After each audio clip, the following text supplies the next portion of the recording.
வணக்கம், இது தமிழ் டைலாக் 2.0. இந்த வாரம் யார் எவிக்ட் ஆவாங்க அப்படின்னு சொல்லிட்டு விஜேஎஸ் உள்ள கேட்கிறாரு. ஆர்ட் சீட்ல பார்த்தீங்கன்னா காதல் ஜோடிகள், இந்த டுபாகோர் காதல் ஜோடிகள் தான் இருக்கிறாங்க. நான் வந்து இங்க ட்விட்டர் டைம் லைனை வந்து நிறைய முறை ரெஃப்ரெஷ் பண்ணி பார்த்தேன், நிறைய பதிவுகளை தேடி பார்த்தேன். இங்க சும்மாவே வந்து இப்ப டப்பா வந்து ஹெவியா தப்பு பண்ணாரு, விஜேஎஸ் போட்டு பொழுந்தாரு. அதுக்கு வந்து டப்பாவுக்கு முட்டு கொடுக்க கூட பார்த்தீங்கன்னா சில கோமாளிகள் இருக்கிறாங்க. அப்புறம் ராணுவுக்கு முட்டு கொடுக்க டப்பாகே டப்பாவை அந்த டப்பாக்கும் முட்டு கொடுக்க நிறைய கோமாளிகள் இருக்கிறத பார்க்க முடிஞ்சது. அப்படி தேடி பார்க்கும் போதும் 200% நம்ம அலசி பார்த்த பிறகும் இந்த காதல் ஜோடிக்கு ஒருத்தர் கூட சப்போர்ட் பண்ணி ஒரு பதிவை கூட போடலங்க. எல்லாம் கல் நெஞ்சக்காரர்களா இருக்கிறாங்கல்ல. நான் நினைச்சேன் சரி எப்படியும் இவங்களுக்கு ஒரு சப்போர்ட்டர்ஸ் இருப்பாங்கல்ல, அந்த சப்போர்ட்டர்ஸ் வந்து கல் நெஞ்சக்காரன் இந்த விஜேஎஸ், இந்த மக்களும் அப்படிதான் பாருங்க, ஒரு நல்ல காதல் ஜோடியை வந்து பிரிச்சுட்டாங்க பாருங்க அப்படின்லாம் பதிவு போடுவாங்கன்னு பார்த்தா என் கண்ணில் அந்த மாதிரி ஒன்று கூட சிக்கவே இல்லை. ஏன்னா அந்த அளவுக்கு அவங்களுக்கும் தெரியுது போல இருக்கு. இப்போ நேற்று எபிசோட்ல பார்த்தோம்ல, தர்ஷுக்கு வந்து விஷுவை பிடிச்சிருக்கு அப்படின்னு சொல்லிட்டு அவங்க சொல்ல, அப்படின்னா என்ன அர்த்தம் அப்படின்னு இவர் தெரிஞ்சும் தெரியாத மாதிரி ஒன்று சொல்ல, அதுக்கு அவங்க மேலே காட்டி டியூப்லைட்டு, நீ டியூப்லைட்டு அப்படின்னு அவங்க சொல்றாங்க. இது எப்போ பண்ணணும்? ஃபர்ஸ்ட் டைம் ப்ரப்போஸ் பண்ண வராங்க அப்படின்னா அப்போ இதை சொன்னாங்கன்னா ஒரு லாஜிக் இருக்கு, முதல் சீனு அப்படின்னு சொல்லிட்டு நம்ம ஏற்றுக்கலாம். ஆனா 5-6 வாரமா இதே சீனை பர்ஃபார்ம் பண்ணிட்டு இருக்குங்க, கொஞ்சம் கூட கோச்சம் இல்லாம இந்த ரெண்டு பேரும். இது என்ன மாதிரியான லவ் இது? இதில் முதல்ல லவ்வாடா இது? டுபாக ஒரு லவ் இல்லை இது. இதுல இவர் என்டர்டைனரா, சினிமால வந்து அந்த காமெடி டைலாக்கை திரும்ப சொல்றதுக்கு பேரா என்டர்டைனரு? இப்ப முத்து வந்து விடுதலை டீம் வந்து அப்ப அவர் பண்ணாரு பாருங்க, முத்து தான் பியூர் என்டர்டைனர். அங்க அங்க வந்து கென் கருணாஸ் கென் கிட்ட கேக்குறாங்க, அவர் வந்து சொல்றாரு, இங்க காலையில சண்டை போட்டுக்கிறீங்க, நைட் ஆனா ஒன்றும் சேர்ந்துடுறீங்க அப்படின்னு சொல்லும் போது எல்லாருமே முழிக்கிறாங்க.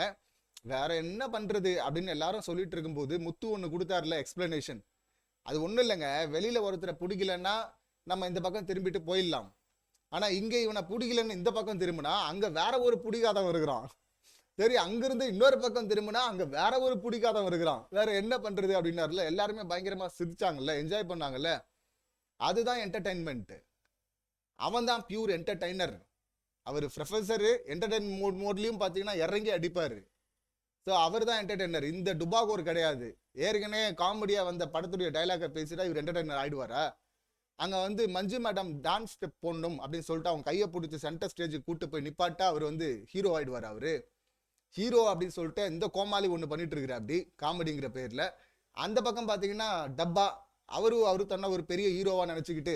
இப்ப விஜேஎஸ் கேக்குறாரு, விஷால் தர்ஷிகா இந்த ரெண்டு பேர்ல இருந்து யார் போவாங்க அப்படின்னா, எனக்கு விஷால்னு தோணுது சார் அப்படின்னு சொல்லிட்டு டப்பா சொல்ற அப்படி. அதுவும் ஒரு ஃபீலிங் அப்பவே காட்டுறாரு பார்த்தீங்களா. என்னன்னா அவர் முதல்ல ஸ்கிரிப்ட் எழுதி வச்சுட்டாரு. நேத்து வந்து ஜெஃப்ரி பர்ஃபார்ம் பண்ணானா, அழுதானா சத்திய போகும்போது, அதே போல நம்மளும் அழணும். அது இல்லாம இந்த டப்பா வந்து ஃபர்ஸ்ட் சேவ் பண்ணிட்டு இருக்காரு விஜய் சேதுபதி. அப்ப இந்த டப்பாவுக்கு மைண்ட்ல என்ன ஓடும்? ஸோ மக்கள்லாம் வந்து நம்மளை ஹெவியா சப்போர்ட் பண்றாங்க. நாம வந்து இந்த தீபக் வெர்சஸ் அருண் இந்த பஞ்சாயத்துல விஷால் வந்து அது அவங்க ரெண்டு பேரும் பஞ்சாயத்து, ரெண்டு பேரும் பேசிப்பாங்க அப்படின்னு சொல்லும் போது, என்ன ட்ரை பண்ற நீ, என்னடா ட்ரை பண்ற, அது பர்சனல் விஷயமா, அது சோசியல் இஷ்யூடா, அது நான் அதுக்காக குரல் கொடுத்துருக்கேன்டா அப்படின்லாம் பொங்கிட்டு இருந்தார்ல இந்த டப்பா. ஸோ நான் வந்து நண்பனை வந்து திட்டேன், மக்களுக்கு என்ன பிடிச்சிருக்கு, நான் திட்டினதுனால மக்களுக்கு விஷாலை பிடிக்காம போயிடுச்சு, ஸோ அதனால எலிமினேட் பண்ணிட்டாங்க அப்படின்னு சொல்லிட்டு அந்த டப்பா முன்னாடியே ஒரு ஸ்கிரிப்டை ரெடி பண்ணி வச்சிருப்பா. அப்படி போகும்போது ஹெவியா அழுது, நானே காரணமா இருந்துட்டேன் என் நண்பன் போறதுக்கு அப்படின்லாம் அவர் பர்ஃபார்ம் பண்றதுக்கு ரெடியா இருந்திருக்கிறாரு. அவர் தான் எப்பவுமே ஸ்கிரிப்ட் எழுதிடுறாரு, ஆனா சுச்சுவேஷன் தான் வேற மாதிரி ஆயிடுது. அவர் நினைக்கிற சுச்சுவேஷன் அவர் கிடைக்கவே மாட்டேங்குது. அதனால தான் அந்த டப்பா கோமாளியாவே இருக்கிற அப்படி. இனிமேலும் அப்படிதான் இருப்பாருன்னு வச்சுங்களேன். ஸோ இப்போ கூச்சமே இல்லாம இதே ஸ்கிரிப்டை தர்ஷிகாக்கும் பர்ஃபார்ம் பண்றதுக்கு வாய்ப்பு இருக்கு இந்த கோமாளி. இப்ப இந்த எவிக்ஷனுக்கு அப்புறமா விஷால் அண்ட் அருண் பேசுறாங்களாம். அதுல வந்து விஷால் வந்து சொல்றாராம், தர்ஷிகா போறதுக்கு ஒரு வகையில நான் கூட காரணமா இருக்கலாம்ல அப்படின்னு அவரு சொல்ல, நீ ஏன் அப்படி நினைக்கிற, மக்கள் வேற ஒரு காரணத்தை கூட வச்சிருக்கலாம்ல அப்படின்னு சொல்லிட்டு இந்த டப்பா சொல்றாராம். எப்படி இங்க மட்டும் வேற ஒரு காரணம் இருக்கலாம்ல அப்படிங்கிற அந்த ஞானம் வருது.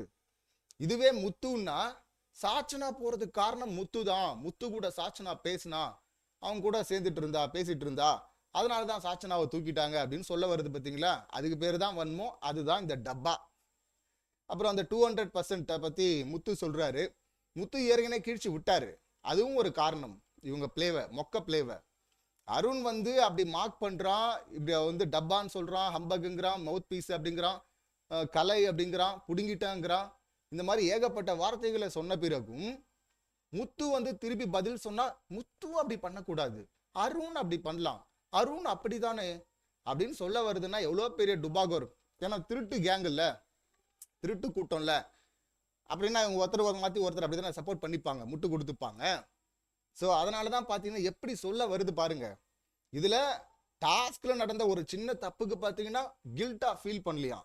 அவன் கில்ட்டாக ஃபீல் பண்ணுறான், பிக் பாஸ் கிட்ட மன்னிப்பு கேட்குறான், எல்லார்கிட்டையும் மன்னிப்பு கேட்குறான். முத்துக்குமரன் இவ்வளோ பண்ணதுக்கு அப்புறமும் கில்ட்டு தெரிலன்றாங்க. ஆனால் இவங்க திருநதுக்கெல்லாம் இவங்களுக்கெல்லாம் கில்ட்டே வரல கடைசி வரை. இந்த கிரிஞ்சி டுபாகோர் லவ் பண்ணதுக்கெல்லாம் கில்ட்டே வரல. மக்களை ஏமாத்தணும்னு ட்ரை பண்ணாங்களே அதுக்கெல்லாம் கில்ட்டே வரல. அதெல்லாம் வர தேவையில்லை. ஏன்னா அருண், ஏன்னா இது பக்கம் விஷால், ஏன்னா இது தர்ஷிகா, இவங்களுக்குள்ள வர தேவையில்லை. இவர்கள்லாம் புனிதர்கள்ல இல்ல செலிபிரிட்டிஸா? என்னது, என்ன கணக்கு இது? 200% விஷம் விஷம் விஷம் அதான் சொல்லணும். இந்த 200% விஷயத்தை தூக்கிடுறாங்க. அடுத்து என்ன பண்ண போறாரு அந்த மாப்பிள்ள? மறிக்கொழுந்தே மல்லிகை பூ அப்படின்னு சொல்லிட்டு ஒரே ஒரு நாளைக்கு மட்டும் ட்ராமா போட்டுட்டு அடுத்து அன்ஷிதா கிட்ட போயிட்டு இதே ஸ்கிரிப்டை திரும்ப பர்ஃபார்ம் பண்ண போறான், ரிஹர்சல் பண்ண போறான். அந்த கொடுமையெல்லாம் வேற பார்க்க போறோம். பட் இன்னைக்கு வந்து செம ட்ரீட் தான். இனிமே இந்த கொடுமையை பார்க்க தேவையில்லடாப்பா, ஒரே சீனை ஓட்டிக்கிட்டு இருந்தானுங்களே, இனி அந்த கொடுமையை பார்க்க தேவையில்ல, ஹாப்பி அப்படின்னு சொல்லிட்டு நிம்மதியா சந்தோஷமா இதை பார்க்கலாம். இன்னைக்கு எபிசோடு சிறப்பான சம்பவங்கள்லாம் காத்துட்டு இருக்கு எபிசோட்ல.